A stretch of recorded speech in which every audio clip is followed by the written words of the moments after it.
జై శ్రీరామ్. జై శ్రీరామ్. జై శ్రీరామ్. జై శ్రీరామ్. జై శ్రీరామ్.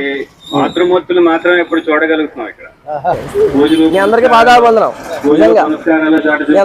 మొట్టమొదటిసారిగా మన ఆంధ్రప్రదేశ్ లో మొట్టమొదటిసారిగా ఒక 25-30 మంది మన ధర్మానికి హాని జరిగింది, మా స్వామికి హాని జరిగింది అని రోడ్డు మీదకి గంట సేపు నుంచి కూర్చోవడం అన్నది ఇదే మొదటిసారి. ధవళేశ్వరం చేసుకున్న అదృష్టం అది. ధవళేశ్వరం పేరు రాష్ట్రం అంతా మారుమోగేలాగా జరగాలని కోరుకుంటూ, ఇప్పుడు వచ్చిన సమస్య మన ఇంట్లో ఉన్న సమస్య ఇది. వ్యవస్థలు ఏర్పాటు చేసుకున్నాం మనం. ఫ్యాన్ తిరగట్లేదు, ఏమవుతుంది ఇచ్చామట పడదు. వ్యవస్థ ఏర్పాటు చేసుకున్నాం, దేవాలయ వ్యవస్థని, అది పనిచేయడం మానేసింది. కల్తీలు చేస్తున్నారు, అవినీతి చేస్తున్నారు. మనం ఇచ్చిన డబ్బులతో, మన ఉండిలో వేసిన డబ్బులతో వాళ్ళు ఇష్టం అయినట్టు వాళ్ళు చేస్తున్నారు. మన ఇంట్లో ఫ్యాన్ తిరగనంటే వ్యవస్థ పనిచేయట్లేదు. అక్కడ కూడా ఆ వ్యవస్థను సరిదిద్దుకోవాల్సిన బాధ్యత మనం ఎన్నుకున్న ప్రజాప్రతినిధులకు ఉంది, మనకే ఉంది. మనం ఎన్నుకున్నాం కదా.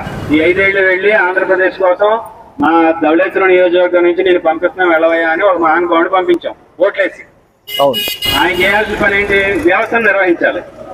సో అది గత 5 సంవత్సరాల్లో ఏమైందంటే వ్యవస్థను సరిగ్గా నిర్వహించలేదు. ఆ సమస్య వచ్చింది. ఆ సమస్యని పరిష్కరించాల్సిన బాధ్యత ఈ వీళ్ళకే ఉంది. వాళ్ళ మీద మనం మళ్ళీ ఓట్లేసి కనపడతారో 5 సంవత్సరాలకు ఒకసారి కనపడటం కాకుండా ఈవేళ మనందరం ఇక్కడ గ్యాదర్ అయిన ఏదైతే ఉందో ఇది వాళ్ళ దగ్గర ఖచ్చితంగా వెళ్తుంది. రకరకాల మాధ్యమాల ద్వారా వాళ్ళు మేల్కొంటారు. మేల్కొని ఈ వ్యవస్థలను చక్కదిద్దడం ద్వారా తిరిగి మన ఆ వ్యవస్థ ఏదైతే సమస్య ఏర్పడిందో ఆ సమస్య పరిష్కారం ఖచ్చితంగా జరుగుద్ది. అయితే సమస్య వచ్చిన ప్రతిసారి రోడ్డు ఎక్కడం అన్నది హిందూ సంవత్సరం మాకు అలవాటు. ఇది మొట్టమొదటిసారిగా మీరు చూస్తున్నారు, మీరు ఇదే మొదటిసారిగా వచ్చినట్టు ఉన్నారు అందరూ కూడా. ఇంకా చాలా సమస్యలు ఉన్నాయి సోదరుడు విజయ్ చెప్పినట్టు. అయితే వాటికి కూడా పరిష్కారం ఇలా రోడ్డు ఎక్కినప్పుడే జరుగుద్ది. కొంతమంది తప్పదు.